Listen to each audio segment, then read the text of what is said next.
really not about the numbers. It's how it actually changed people's life. We've worked with the Gara elders up in Robinson River and we've developed a bush circuit. It doesn't tell the whole story. There's 94% of the women in the Fortune 500 have a background in competitive sport. Within the name is awareness and education. Welcome back to another episode of the Remarkables podcast. This series is about highlighting remarkable stories of people who are making positive contributions to their communities within Australia as well as around the world. In this episode, we speak with Ben Waterman, CEO of the Resilience Project, or TRP for short, a national organisation delivering positive mental health programs across schools, workplaces and communities. Through open conversations, humour and relatable storytelling, TRP tackles heavy topics and equips children and adults with practical strategies to support and protect their mental health. Welcome, Ben. Morning, Rebecca. Great to join you. Really looking forward to having a chat. To kick off the episode, we're going to jump straight into a bit of a rapid fire round. I'll ask you some questions at random where you can respond with just whatever comes to mind. So first up, what are you reading or watching or listening to right now? Yeah, a bit of everything, I think, Rebecca. So I've gone back for a second time to read the book Drive by Daniel Pink. It's The Surprising Truth, What Motivates Us. It's a really good read. I'm also watching a program called The Responder. I love my British police shows on SBS, and obviously listening to our podcast, The Imperfects, which is a fantastic listen. Excellent. Great recommendations. Thank you. All right. Second question. When you were a young person, what did you want to be when you grew up? I think a little bit of everything. So I think I had a fireman on the list, a vet on the list, a professional sports person. And I think what I worked out is that I'm not sure I would have nailed any of those. I think I'm very lucky to be doing what I'm doing now. Last little rapid fire round question for you. What, in your opinion, makes something or someone remarkable? Yeah, very interesting. I think for me is that anyone who is sort of faced with their own adversity or challenge, but then they can think about the bigger picture and how they might be able to help others. So the one that sort of comes to mind for me that's probably recent is just Neil Danaher and his selflessness and the way that you can look at beyond, I suppose, your own challenges and how you can have a bigger impact and help more people is pretty remarkable, I think. All right, so let's get into the actual content of the episode now. Where exactly did the Resilience Project begin? The Resilience Project started many years ago. I think it was around a time for our founder, Hugh van Cuylenburg, where I think that prior to the Resilience Project becoming an organisation in its own right, is that for Hugh and his family, unfortunately, they had the situation where his sister had experienced some pretty severe mental ill health, and I think is that it had a pretty significant impact on her and the family. And for Hugh, there was always this drive as to understand what actually makes people happy and what could he do to be able to influence, even if it was just one family, not having to have to experience what his had to go through. And I think that from that is that he actually found himself doing a little bit of travel, found himself in the far north of India, living in a village called Tiksay. And what he did do was able to observe what these people did within that village to make them very happy. And I think is what he has shared with us is that they were some of the most happiest people he had come across. And he was really intrigued as to, what do they do that really helps them to be happy? And throughout his time there that he spent, he was able to observe sort of three key things. And that was really around gratitude, empathy, and mindfulness. I think what he did understand is he couldn't come back to Australia and say to everyone, I think we should just start practicing these things because this is what I've seen. It was more of a case of him then going, I need to go back and do my postgrad studies. And from that, he actually found that there was an abundance of research that really supported the practice of these principles and the impact it can have on people's mental health. So from there, he was really motivated to be looking at, how can I get this message out to as many people as possible? And a natural sort of area to start was schools, given his background in education. I wonder if you're able to share a little bit about how you found yourself working for this organisation. Yeah, happy to. Hugh and I actually worked together in a previous life. So where We actually worked in a school or an education setting where we were really trying to engage students through their passion for sport with their senior education. And I remember the day that Hugh came and said, "Can I catch up with you, Ben?" And we sat down in my office and he said, "I'm absolutely loving what I'm doing at the moment, but I feel this real pull to go and start an organisation where I can really support young people with their mental health." And I just remember sitting there and thinking, amazing, like to have the courage to go and do something like that and the passion and the drive. I was, really inspired by that. And I said, "Mate, if there's anything that I can do to help as you start out with this journey, would love to stay, connected and in touch." And probably through those early years where it was really tough. We chatted at different times. And then there came a point where he shared with me and said, "I think that there's some real opportunity here and I would love you to come and work with me at the Resilience Project." And I think at that time, it was an interesting time for me. I think I had a 2-year-old and a 4-year-old. And at that point, was very lucky to be doing what I was doing and I was enjoying the role that I was in, but similar to Hugh, that there was a real pull for me personally as well. And I thought, if I really want to make a difference and have some impact, I've got to take a risk. And so I remember sitting down with my wife one night and sort of saying, this is really important. I really want to do this. And I think that this is going to have a big impact on a number of, children, parents, and right across the board. And I'm going to give it a crack. And so that was the rest of history. That was back in 2017. And here I am sort of nearly 9 years later. How has your role changed compared to when you started out all those years ago to now? What's different and what keeps you turning up every day?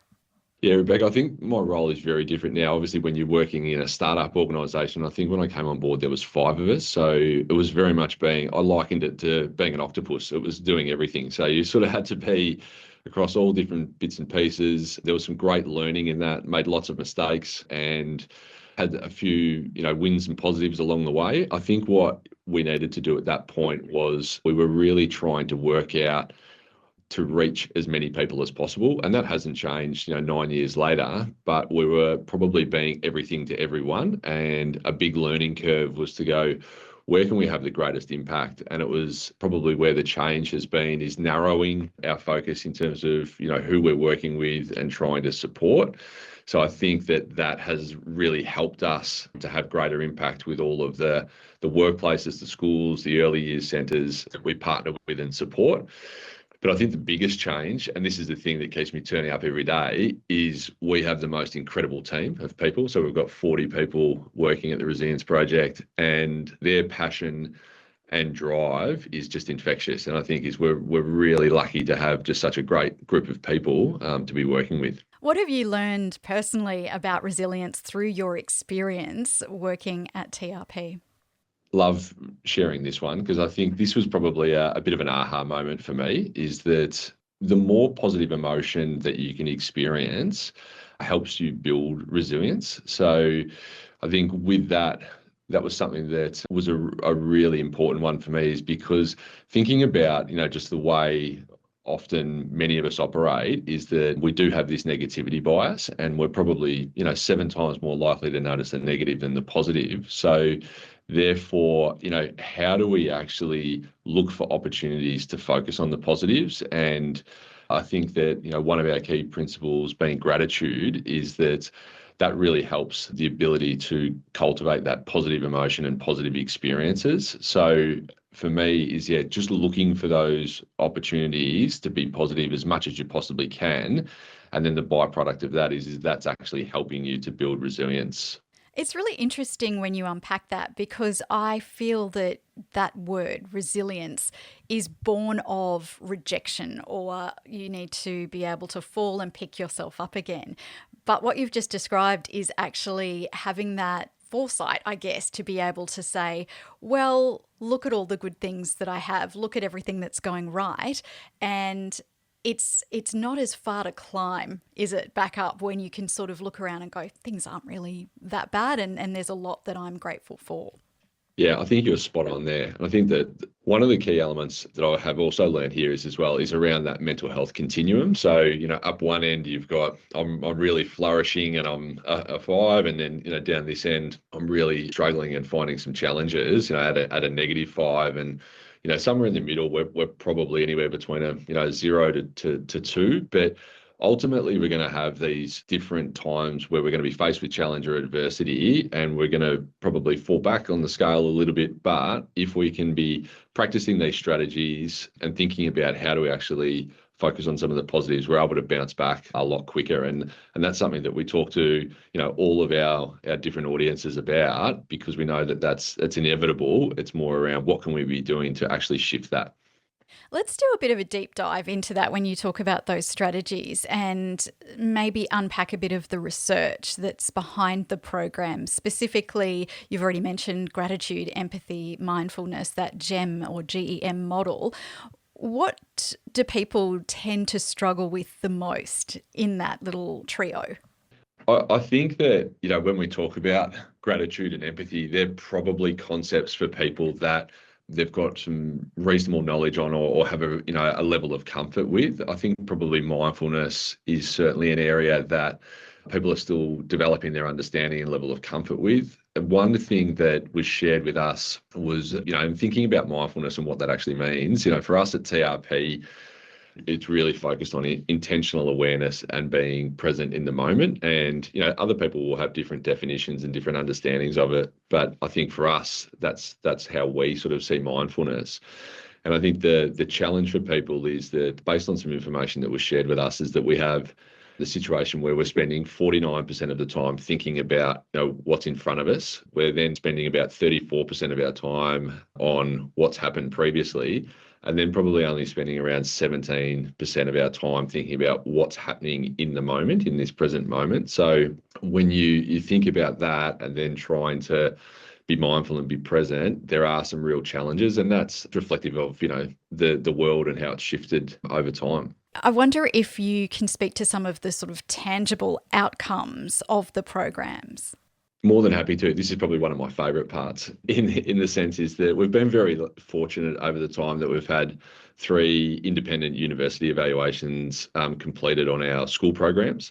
The most recent of those was with Monash University, and what they found is, from a study of 40,000 students, is that the shift in the wellbeing profile of those students after 6 to 7 years actually saw a reduction of 47% in depressive symptoms and a reduction of 34% in symptoms of anxiety. So for us, that was absolutely incredible, and I think has really given us some greater, drive and focus in terms of wanting to get the program to more students so that we can have that positive impact. So I think that we're very fortunate that we've got those sort of evaluations to support the work that we're doing. But I think in terms of when we think about sort of tangible outcomes as well, one that comes to mind for me is sort of around our workplace programs as well. And it's not just about data, it's about the personal stories that people share and the impact that it's having for them. And we had one particular guy share with us that he first attended a resilience project keynote presentation many years ago, didn't necessarily think it was for him, wasn't really that engaged. And then throughout the presentation, and then on the back of some further workshops, he has now found himself keeping a wellbeing journal for 900 days, which is just extraordinary. So to think about the shift that's happening for people, and for us to be sort of igniting the flame and then seeing that positive impact for them is fantastic. It's interesting, isn't it? Because this obviously started with schools and students, but now has branched over into workplaces. How many workplaces are actually involved and take part in these programs? We are really proud of our workplace program, and we're now working with hundreds of organisations. I think we've worked with over 1,000 over the last few years. We've been really fortunate to be working with some big organisations, but equally have really loved and enjoyed working with, small, medium to enterprises, those from, financial services, accounting, legal, also some really big support for our frontline workers. So we've done a lot of work with emergency management, police, And also for those, who are on the front line but that find challenging, those people who are often working in call centres as well, like it's really important to be able to be supporting people across a range of different industries and sectors. So that is something that we really love. I think for our workplace program, the most important thing for us is that when we're working with different people and organisations, they get a sense that it's well-being, but it's very different. And when I talk to that, and you mentioned it earlier, Rebecca, is that for us, we really want to genuinely connect with people. And that comes through, I think, the storytelling and the humour and really our way of well-being. And we understand that. So that's probably the first thing. I think we also understand that workplaces are very unique and many operate so differently. So we want to have a program and an offering that is flexible but very accessible because of those particular differences.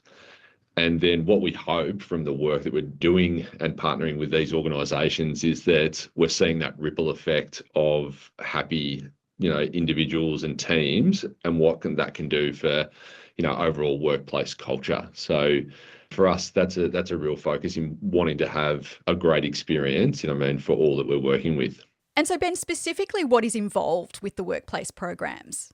Yeah, Rebecca, what we're really keen to do with our workplace programs is partner with our organisations. So first of all, it's really understanding what are their needs, where's the potential support that's needed, and then what we're able to do is then work with each organisation to then customise a program to best meet their needs. So whether that's keynote presentations, we've got a range of sort of workshops that we offer. They range from, looking after self, looking after others, navigating change, and creating a connected culture. And we know that really sort of engages and inspires people. And then we're able to provide an online learning series which matches to each of those workshops to help that habit building and really continue that learning journey post the workshop delivery. And the last element is just really, for all of our people that we do work with, is having a practical tool to be able to work with, so that we've got our wellbeing journal so that a lot of team members can go away and be practicing and working on, supporting their own mental health, in addition to a lot of the workshops and other resources that are provided. So, yeah, a really sort of comprehensive offering. Looking forward to building on that as we sort of continue to evolve and create more opportunities to support people.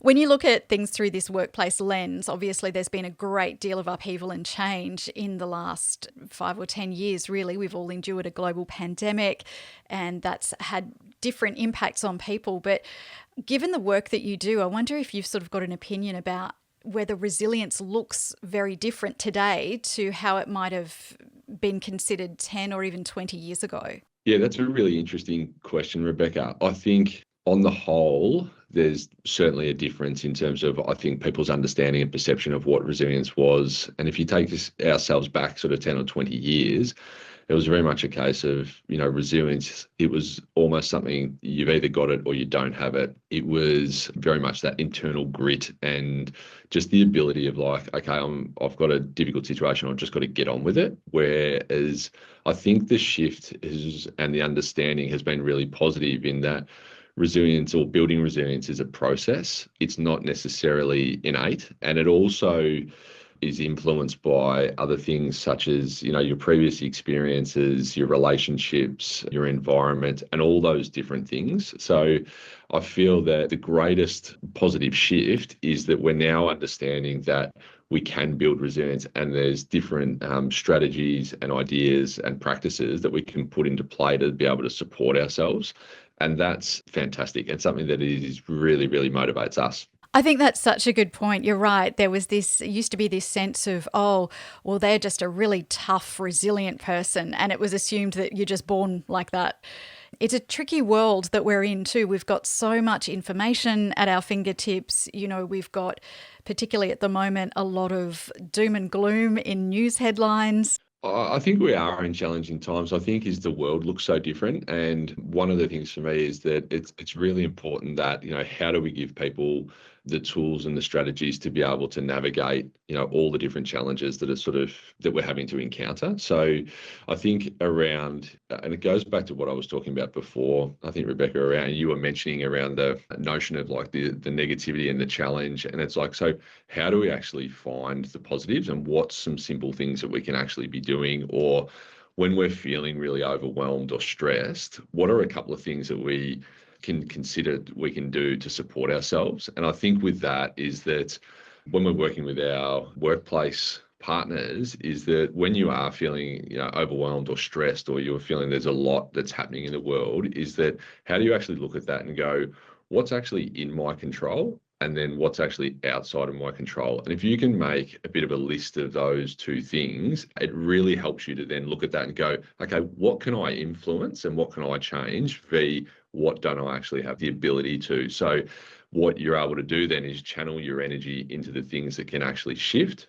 And I think the other one probably is, and it's really simple, and this can be done, whether it's schools, families, workplaces, is to look at it and go, what's 3 things that went well for me today? So they can be the smallest things. It can be, fantastic, I got 3 green lights on the way to work today. I've got 30 emails instead of 100 emails. I had a terrific coffee when I turned up to work this morning. So those things are really important in terms of helping us shape our thinking towards the positive as well. So, and I think I always love to give these practical strategies, because people say, we should be focusing on the positive, or we should be doing this, but it's very much on the how we're doing that is where I think people need the support.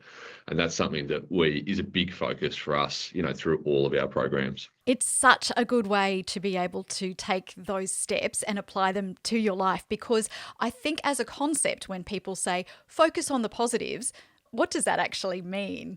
That's exactly right. And I think it's very much the focus for us is, how do we build those positive habits that just become part of our everyday? And that's where you actually see the behavior change. So we're actually rewiring our brains to look for the positive and focus on the positive. And the results are there sort of, or when I shared that information around our school programs, is that longitudinal approach. So if you're practicing these habits for 6-7 years, that's the impact that it can actually have, on your mental health and well-being. So we want to be doing that. And it doesn't matter whether that's in our early years programs, our school programs, workplaces or individuals, is that we can all be practicing these things so that we can be feeling happier and being able to cope better in challenging times. Perhaps for people who find it difficult to dig themselves out of that negative scope of thinking, is there anything that they can do, even if it's just about physically changing their surroundings, getting out and going for a walk, something like that, that can just help to trigger a reset for them, do you think?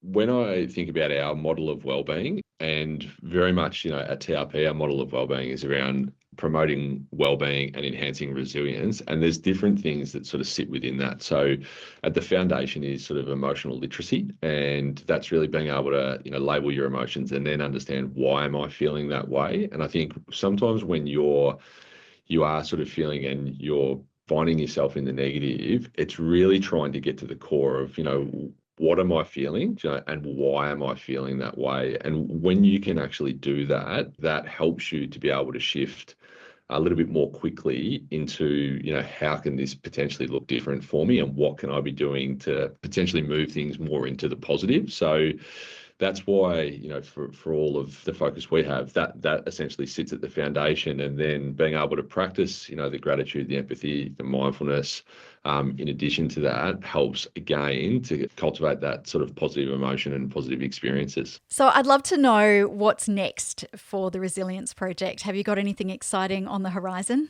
Yeah, definitely. We are looking at, for our workplace programs, that's a really big focus for us. So we have just completed a big market research project, and we're looking at building on the workshops that we already have. So we've got workshops on looking after self, looking after team, navigating change, and also creating a connected culture.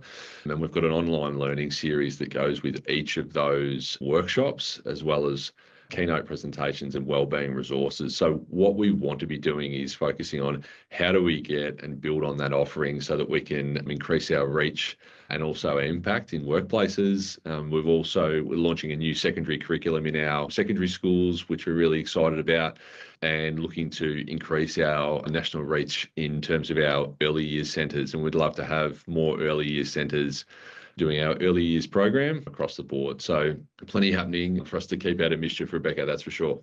And for people who would like to find out more about any of your programs, what's the best way for them to jump on board and do a bit of research and find out what the right fit might be for them? The best way would be just to jump onto our website, theresilienceproject.com.au, and all of the details around our programs can be easily accessed via that. And we're also on all of the socials as well in terms of LinkedIn, Facebook and Instagram. So would love to hear from anyone if they're interested in finding out about more. Ben, thank you so much for joining the Remarkables today. It's been so great to talk to you, and all the best with all of the projects you've got coming up. Thanks very much, and great to chat with you as well, Rebecca. If you liked this conversation, you can find more on the Grant Thornton Australia website. I'm Rebecca Archer. Thank you for listening. We have business and human rights, we have labour, we have anti-bribery and corruption. The human-animal bond, of course. So there's a lot of talk in the system about the green and gold runway. And so it's an environment where our young people boost confidence. I don't know everything about disability. I just know my lived experience.